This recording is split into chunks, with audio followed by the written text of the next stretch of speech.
We made a new creosote scraper, and today, the purpose of today's video is I'm going to show you how to clean out creosote on your outdoor wood boiler. Now this is a central boiler CL6048 non-gasification unit. The clean out process for a gasification boiler is a little bit different, but if you have a dinosaur like this that does not have a secondary firebox and all that fun jazz, here's a few tips in today's video that could help you clean it out and remove creosote. So without further ado, let's get right into it. Why do you want to clean out creosote in your outdoor boiler, you ask? Well, Jay, the reason why you want to is because the more creosote buildup you have in there, in theory, the less heat transfer you have. Again, with these dinosaurs, some people clean them once a year, some people scrape them every other day. So you can do whenever you just see, depends on what you burn too. If you burn a lot of pine like I do, creosote burns up faster, or it builds up faster. If you burn just straight hardwoods, probably you don't have to worry too much. So with this machine, it's fairly built up on the sides. Let's open the door, let's get the fire going, then I will show you. We have some cardboard here, and we have some sawmill slabs that we're gonna use. It's gonna be fun. So let's light some stuff on fire. Time is money, so the machine's not actually actively running right now. It's at 175. What you wanna do is, you want to let it burn down to like maybe 165. Set your temperature so it you have your long window of time where you can leave the door open, because when you leave the door open on these and you're cleaning, the fire builds up quickly. So let's pop the door open. Again, it's not running, so it's probably gonna smoke a little bit. And yeah, let's get rolling, huh? Let's sit up and then we'll see you guys in a second. Before we get into it, I meant to say this. Make sure your machine is not calling for heat, meaning the damper is shut. It's going to get super hot in there, and there's going to be a huge ball of flames in there, and you want to be able to control that. So make sure your damper is shut. Make sure your machine is not calling for heat when you go to clean this machine out, and you'll see why. So let's roll. So there's two schools of thinking in this. What I like to do is this big round here, we're just going to push this. We're just going to put this out of our way, put it towards the back of the machine right now. We have some hot coals right here. We're going to do the left side of our machine first. So what I like to do is, and I'll show you a good time. Hopefully you could see, I don't want to put the camera in, but you see all that creosote on that wall there and on the back and on this wall here? We're going to clean all that, and again around the door frame.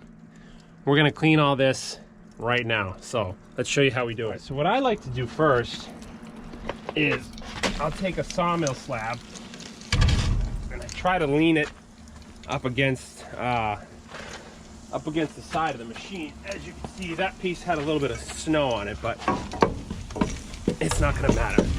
So let's try to kick that out a little bit, and then we're going to stuff some cardboard in that opening, and that flame's going to go right up the side of the machine. All right, so cardboard is definitely your friend. I've been hoarding some for the last week or two. I'm going to put that cardboard right in there and wait for that to light. It should not take long to light. And I'm going to continuously just feed that piece of cardboard. And you're going to watch as that flame is going to go rip snorting up that side of that wall there. It's definitely going now.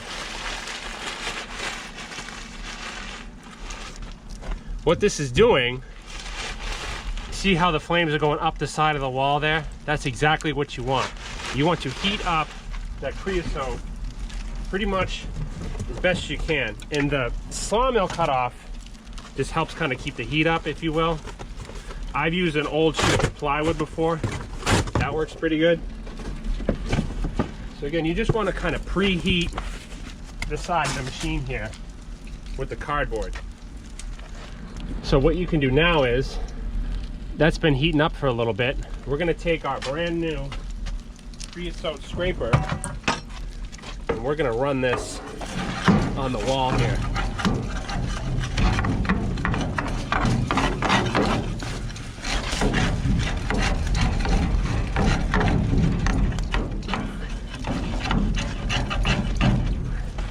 See all that? That's what we're getting off the machine. So by now we can kind of knock that out of the way.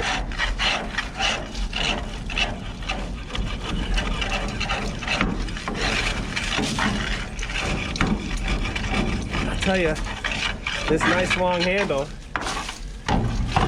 is working out mint. Okay, Woo, that's hot. So we're gonna take a break. We're actually gonna shut the door for a second. Oh man, that was hot. So again, slowly, carefully, open your door. Remember, the damper is shut. You want the damper shut because you want to be able to control that fire. So again, let's open our door.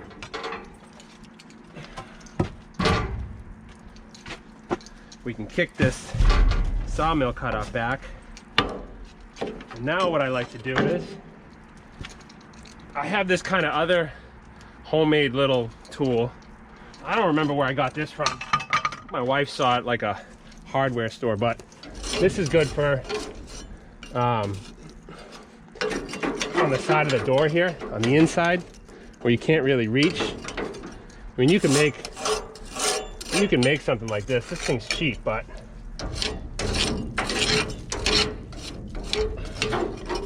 you can reach in with a putty knife, but I warn you, it's very hot. So now let's do so as you can see here, we have our sawmill cutoff in the back of the machine just burning up. That's pretty much the only way to get the very back of the machine.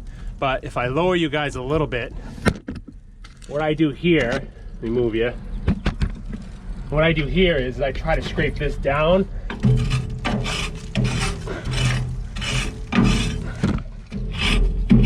I try to scrape this down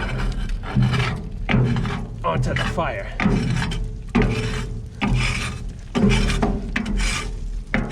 That fire in the back too, that'll help clean the chimney out.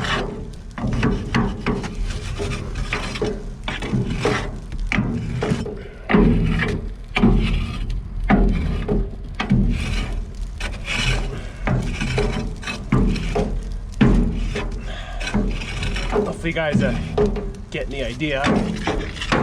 Clean the bottom of that damper wall here.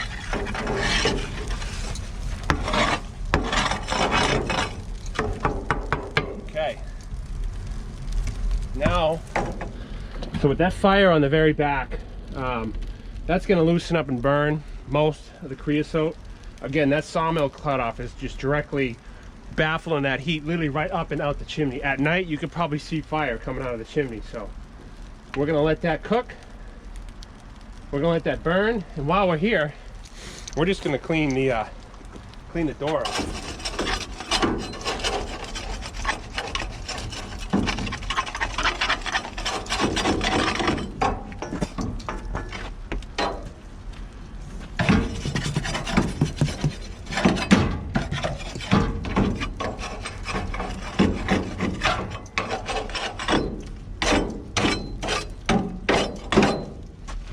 Okay, let me get to this side.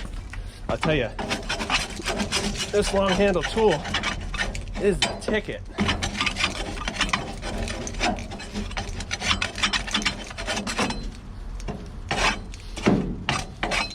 We are going to take our Inferno here and put it against the far wall, if you will. So we're going to lift this up and again try to get this other side of the machine, the other wall here, cooking. So let's let that go for a little bit, and then we'll show you that cleanup. So again, that fire is running right up against that right side. We're going to take our long scraper, and this stuff just literally scrapes off like butter.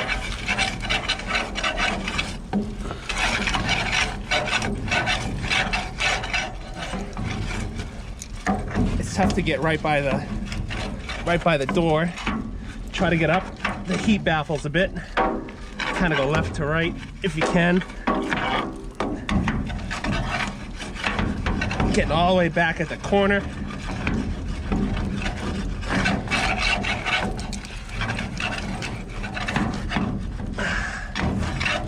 And go all the way back. Woo! So let's push our fire back to that corner. Look at that. Fascinating, isn't it?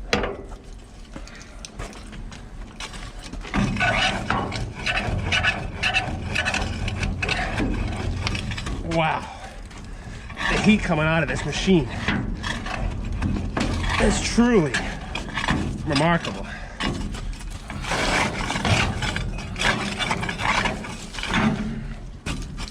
Wow.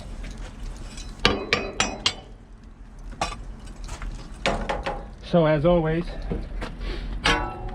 we're gonna pull our fire nice and close. Closer to the door, the better. We don't want any heat loss out the chimney. And now we're back to production mode. We're gonna burn some of that good wood we hauled out the other day. So let's get a couple of those bad Larrys in there. This is that red maple. Ooh, baby. A few things with snow on it, but that'll be all right. Let's load up.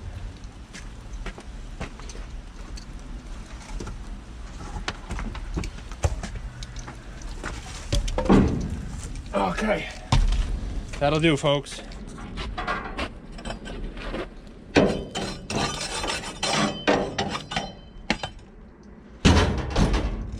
can actually see the heat from doing that split the handle and then loosened our head up a bit. Very hot stuff. All right, folks, well, that's it. I'm absolutely sweating. Where's our tool? So this worked out. I'm 6'1". This handle is, I think I measured, it's about 8 feet. So an 8-foot handle, but look at how beat up this got. The wood and the heat, I don't know if it's because of the linseed oil, but it literally cracked the handle, and our head loosened up a little bit. So you can tell how hot that fire is, especially when you're sticking that right into the ferno. I did have a factory tool right here that had a metal plate on it, but it snapped. So I had to kind of improvise, but this is a factory central boiler tool that had a steel plate on here, which is nice because obviously the steel does better in the fire than the wood does, but I don't weld, so I'll have to figure out a way to have that weld. But anyways, thank you guys for watching. Hope you had fun. It's easier to clean the machine when it's hot. When you get that creosote hot, you loosen it up, it literally scrapes off like butter. What that's going to do is it's going to give you better heat transfer. Again, these machines have a water jacket 360, so if you have a 1/2 inch of creosote built up, you're technically losing heat with that. So plus it's less for you to clean at the end of the season. As you know, I put the monkey suit on with the respirator and I climb in there and I get that down pretty much to bare steel. So the more I keep up with it now during the season, the less I have to do at the end of the year. So without further ado, folks, thanks for watching. Let me know what you think, and like I always say, we will see you out in the woods.